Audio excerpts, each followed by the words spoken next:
Hello everyone, it's the Super Mario Super Show. Let's get right into it. The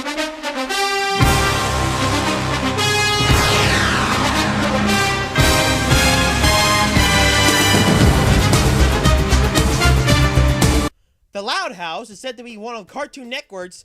God fucking damn it! The Loud House is said to be one of Nickelodeon's best shows.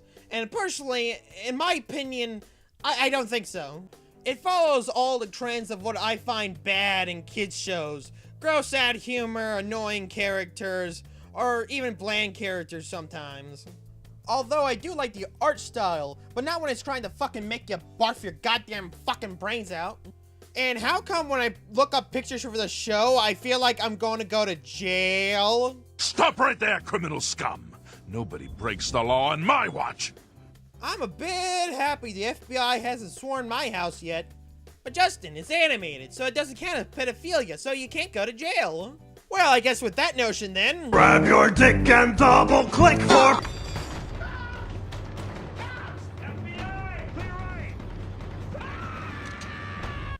Disclaimer, Justin does not play a mean salami to children.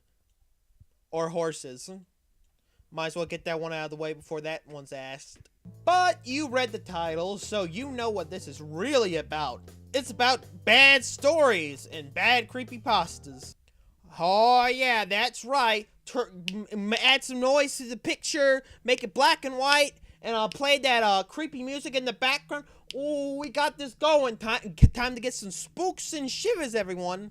Yeah, at this point in history, almost every show has a fucking Lost episode about, oh, it's dark and there's blood everywhere and all these fucking creators are Satanists or something.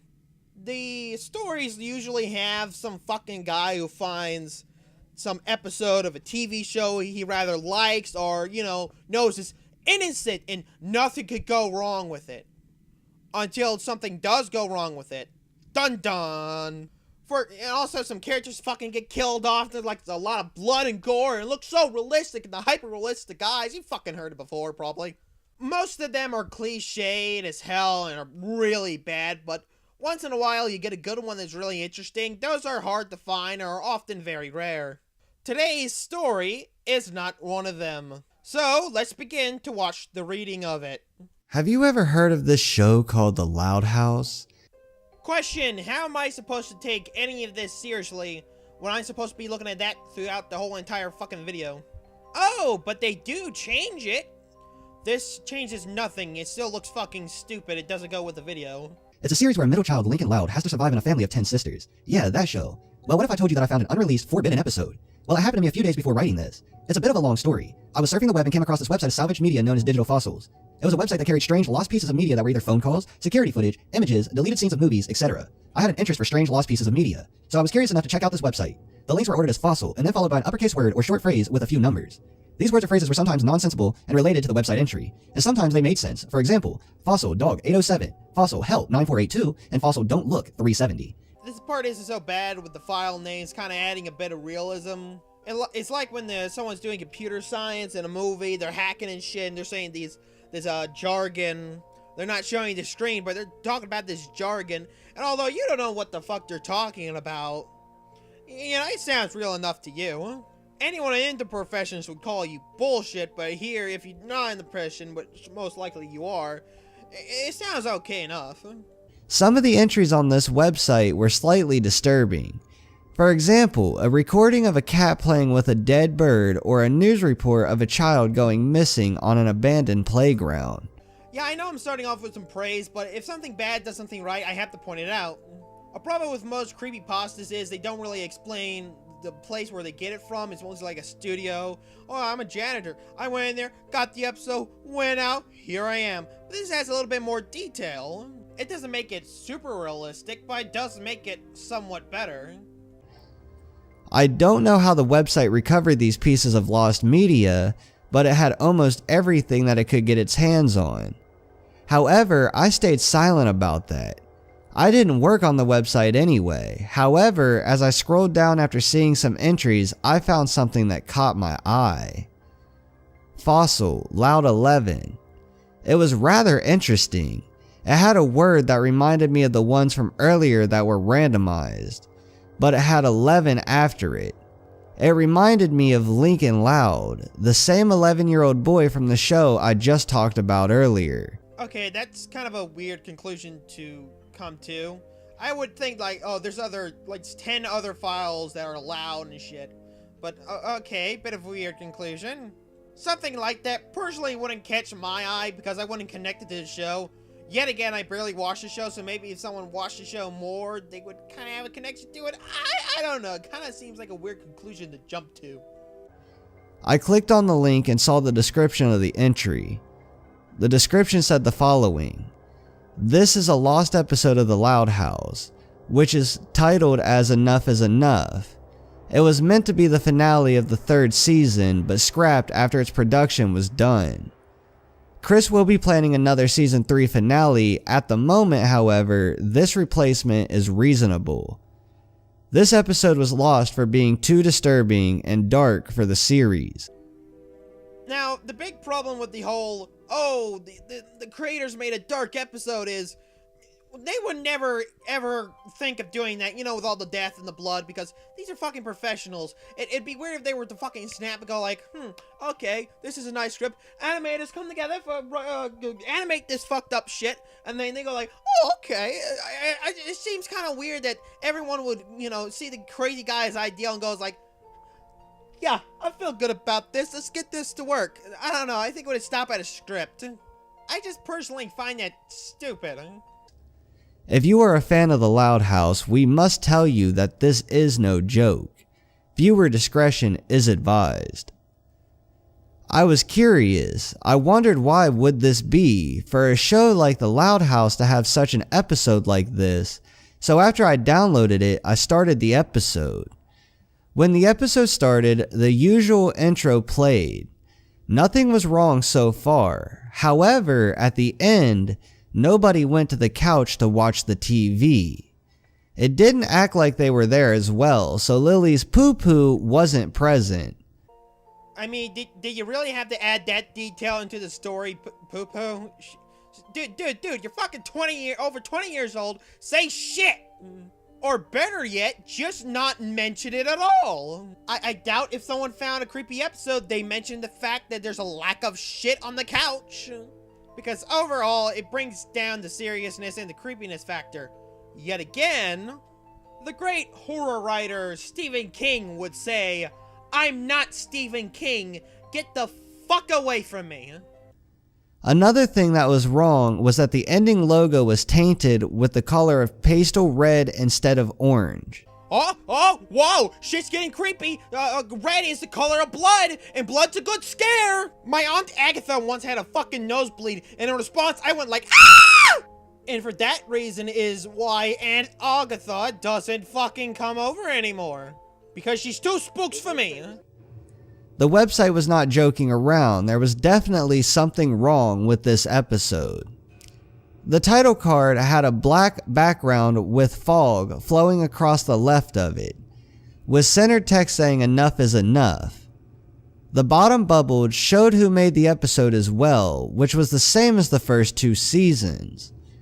The music was a low rumbling noise that was a little ambient, something that you may hear in a horror game. You know, like you would hear in the horror games, shit getting really real. Ooh, woo. I mean, that's not really disturbing. I think that would just be, you know, a little disturbed.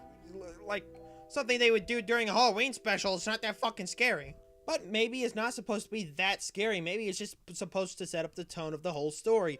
Yet again, if I were making the story, well, I'd probably stop. But if I was still at this point and I didn't want to shoot my brains out, I probably would have just made it where there was no music playing. Because that sounds kind of creepier. Horror game music isn't that creepy, but just pure silence, that seems creepier to me. Yet again, most of the time I am talking, so when there is silence, something's wrong with me and I must be suffocating.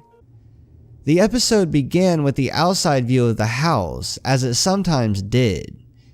The music was absent, like the beginning of Brawl in the Family. It cut to Lincoln watching the television instead of playing video games like he usually does. He was chilling. Yes, very unusual that he is partaking in an event that he would normally not partake in. Very strange.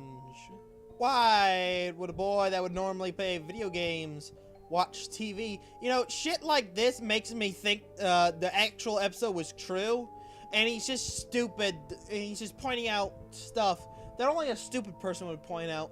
But deep down, I know it's fake. I know it's fake. I know it's fake. But a little bit part of me thinks maybe it is real. Don't you just hate living with 10 sisters? I just hate the whole living thing altogether. Well, sometimes I do, he said. I saw his smile turn upside down. But on rare occasions, I go a little too far. I wish they would just leave me alone, but I can't hurt them. They're my siblings. I want to love them, but the things they do are like the setback for me. Lincoln here sounded a little more serious than normal. Hey bro, Luann said as she appeared next to Lincoln in the next shot. お前はもう死んでいる。何? What did Platypus say before leaving the bar? Put it on my bill. Lincoln frowned as she laughed. Yes, Luann, pretty fun. Do you want to smell my flower? Okay, I think this is mainly the storyteller's fault, but when you switch to another character that interrupts, the most logical thing to do is say, then Luann interrupted. Because if you're gonna have the same monotone voice throughout the whole thing, and not, at least, have like a change in character voices, I mean, there's a brief interval, but even then, it still feels jarring. That might just be a personal thing, and, well, yeah, this whole thing is a personal thing because it's a review, not a commentary. This is a review. Gotta stress, I can't stress it enough, this is a review. I'm not falling for... Luann's flower sprayed water on Lincoln's face before he could finish what he was saying. Okay, Luann, that's... Do you want some of my banana cream pie? Luann said before slamming it on Lincoln's face. I wondered why the description said that this episode was too dark. Luann was making so many jokes that it made the episode more stupid than graphic. I mean, what could possibly go wrong? It's not like that takes away the surprise. I mean, we already knew something was going to go wrong, but not when, but now we know it soon. No, that doesn't happen at all. It's just easier to say this part is terrible. Lincoln facepalmed in dissatisfaction. Stop, Luann, you're not funny. What do you call a boy who's completely white? A doughboy. Luann laughed for a bit, but one shot later, Lincoln slid his hand off of his face, revealing his angry eyes.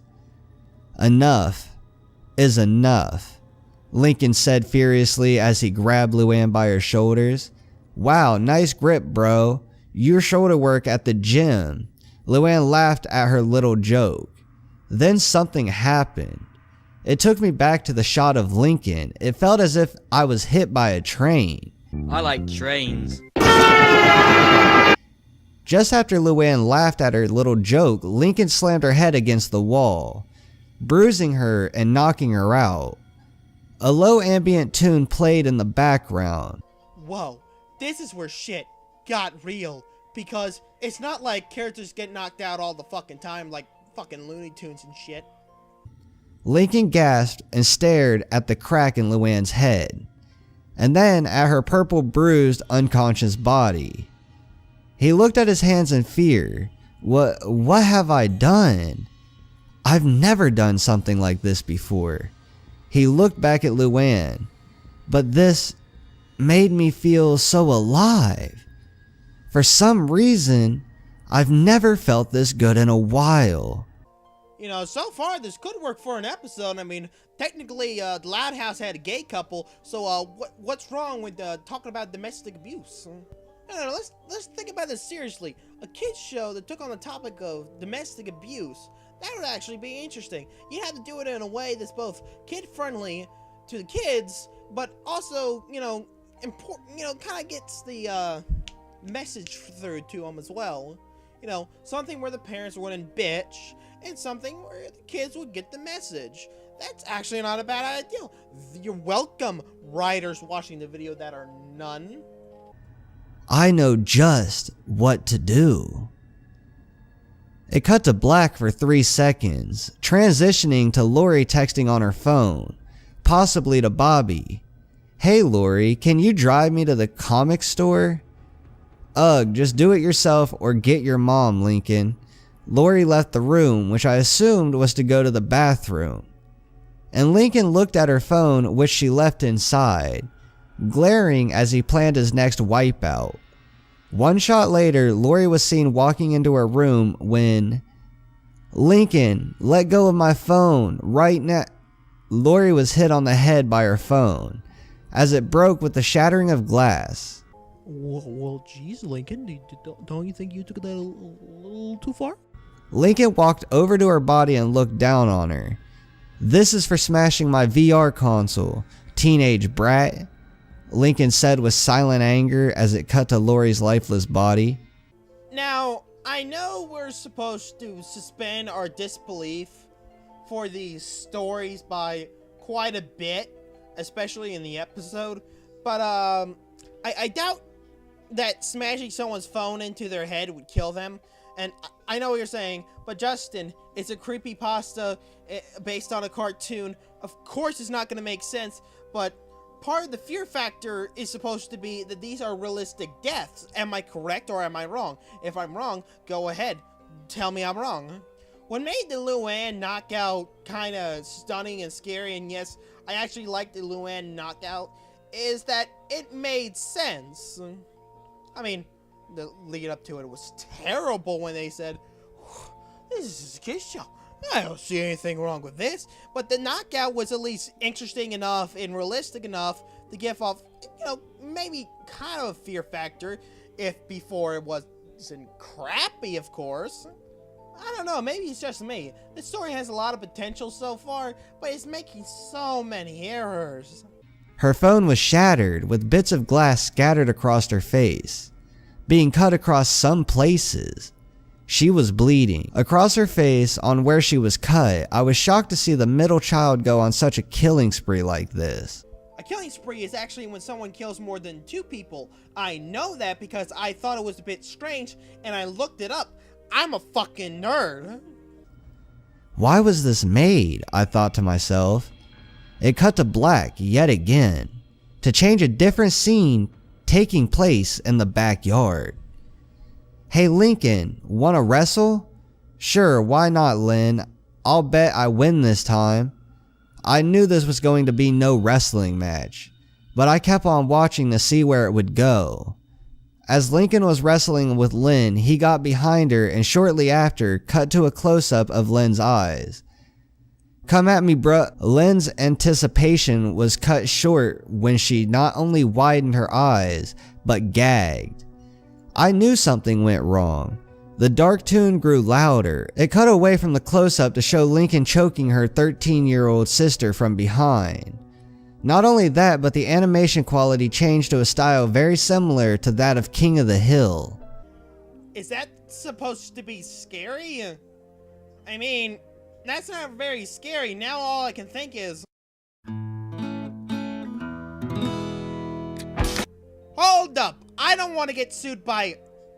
Disney? Huh. Disney now owns King of the Hill. What else happened today? Okay, forget I ever asked.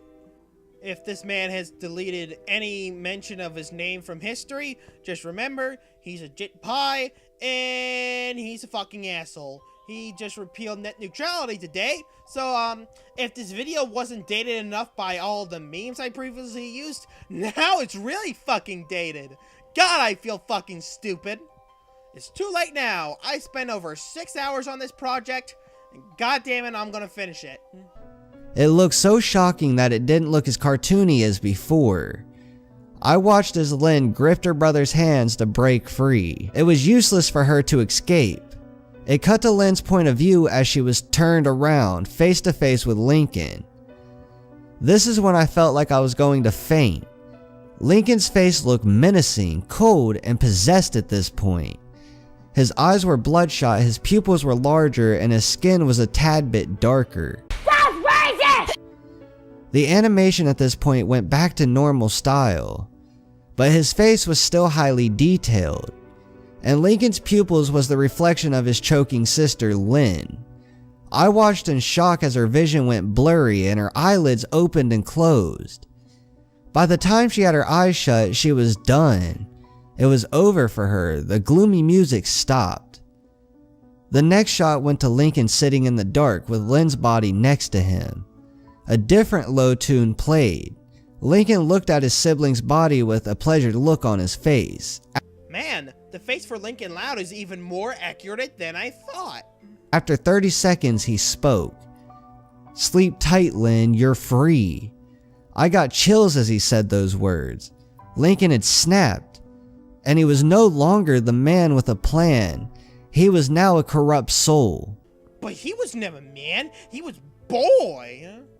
I wonder who's next for the axe, he wondered to himself as he looked up with a planning smile. Thoughts came to him. The video suddenly turned black and white.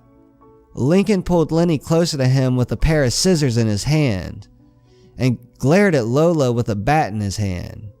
He was seen smashing Luna's guitar on her face and about to set Lucy on fire. It cut to black afterwards. You know what's wrong with the murders towards the end of the story?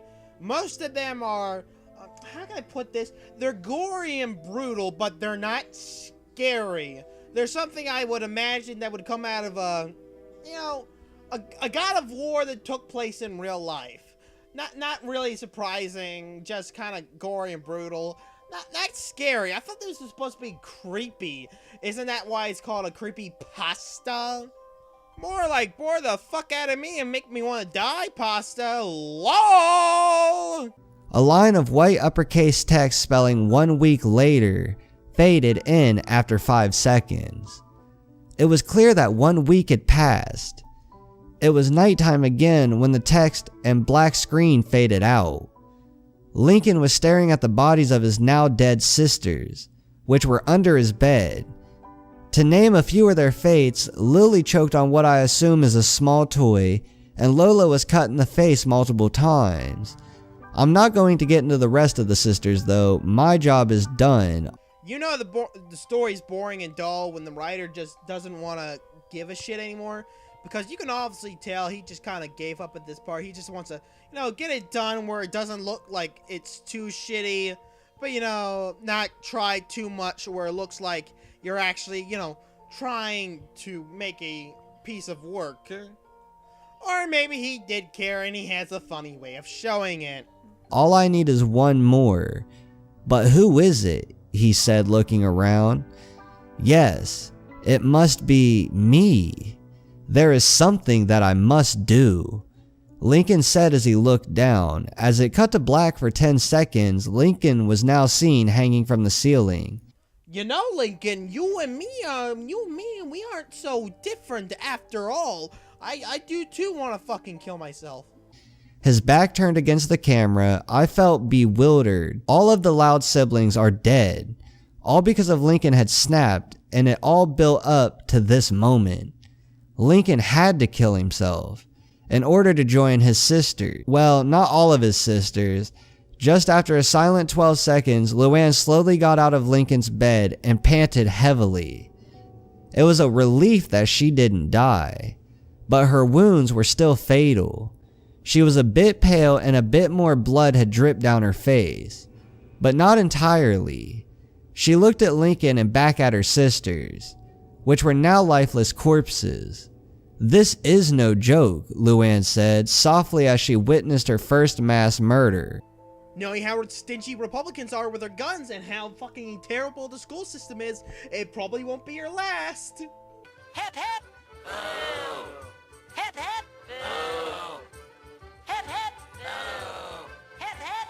Boo! You stink! Uh-oh, spaghetti-o!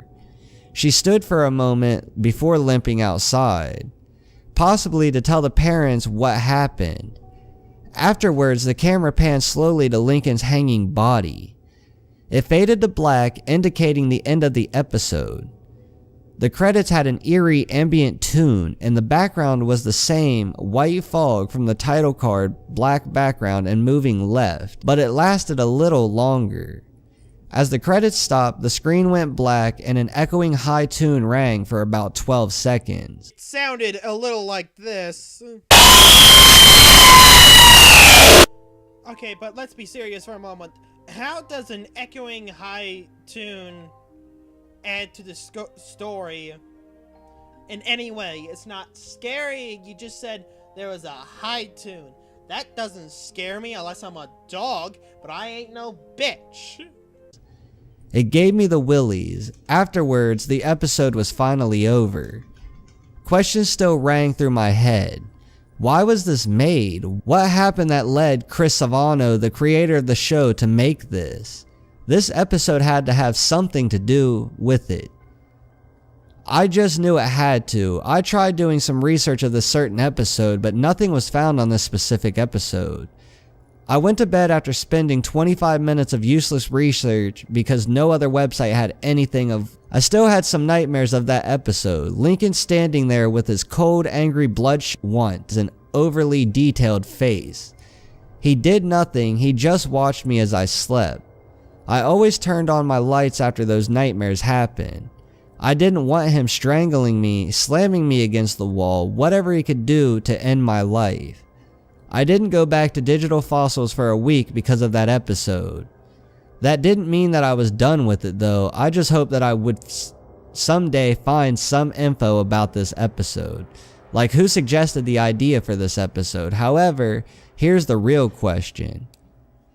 Alright guys, I hope you guys have enjoyed. If you guys have, be sure to hit that like button down below. Hit that subscribe. How did they get away with making such an abysmal episode as you guys would like to see? Also, be sure to read the story. The link in this story will be down in the description below.